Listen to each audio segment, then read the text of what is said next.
ഷഹബാസിന്റെ മരണത്തിന് കാരണക്കാരായ 5 പേര് നാളെ SSLC എക്സാം എഴുതാൻ പോകുന്നു. ഇപ്പൊ കുറച്ചു മുന്നേ കണ്ട വാർത്തയാണ്. ഭയങ്കര സന്തോഷം തരുന്ന വാർത്തയാണല്ലേ. 5 പേരെയും ഇന്ത്യയുടെ ഭാവി വാഗ്ദാനങ്ങളായിട്ട് അങ്ങ് പ്രഖ്യാപിച്ചിരിക്കുകയാണ്.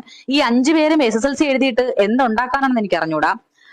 ജസ്റ്റ് ഒന്ന് കോപ്പി അടിച്ചാൽ ഡീബാർ ചെയ്ത് എക്സാം എഴുതാൻ സമ്മതിക്കില്ല. പക്ഷെ ഈ രാജ്യത്ത് ഒരു കൊല ചെയ്ത എക്സാം എഴുതാൻ സമ്മതിക്കും. കാര്യം കൊലപാതകൾക്ക് ഭാവിയുള്ള നാടാണ് ഇത്. ഇപ്പൊ മിനിമം നാട്ടിൽ അന്തസ്സായിട്ട് ജീവിക്കണമെങ്കിൽ ഒരു കൊലയെങ്കിലും ചെയ്യണം. ഒരു കൊച്ചിനെ പെറ്റ് 10-15 വയസ്സ് വരെ വളർത്തി വലുതാക്കി അതിന്റെ ഭാവിയും മുന്നിൽ കണ്ട് അതിനെ വളർത്തി ഇത്രയാക്കിയെടുത്ത മാതാപിതാക്കൾക്ക് പുല്ല് വിലയാണ് ഈ നാട്ടില്. അവർക്ക് നിങ്ങൾക്ക് നീതിയും ന്യായവും ഉണ്ടെന്നില്ല. നിങ്ങൾ അതൊന്നും പ്രതീക്ഷിക്കണ്ട. നിങ്ങളെ കൊച്ചു പോയത് പോയി. ഇനി ബാക്കിയുള്ള ഈ 5 ക്രിമിനൽസിനാണ് ഭാവി വേണ്ടത്. കേട്ടാ, ഈ 5 പേരെ ചുണയുള്ള നാട്ടുകാരവിടെ ഉണ്ടെങ്കിൽ ആ SSLC ഹാളിൽ കയറി ഇവനെയൊന്നും പരീക്ഷ എഴുതാൻ സമ്മതിക്കരുത്. ഇവനൊക്കെ പഠിച്ചിട്ട് എന്തോ ഉണ്ടാക്കാൻ ഇനിയുള്ള പിള്ളേർക്ക് ശാസ്ത്രീയമായിട്ട് ഒരാളെ എങ്ങനെ ഇഞ്ചിഞ്ചായിട്ട് കൊല്ലാന്ന് തെളിയിപ്പിച്ചു കൊടുക്കാനോ.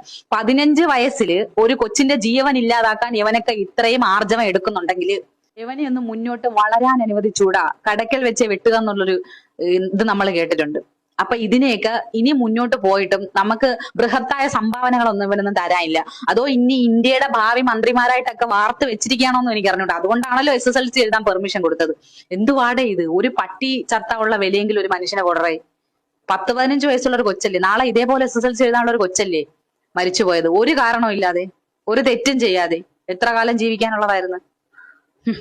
നല്ല കോണാത്തിലെ നിയമം.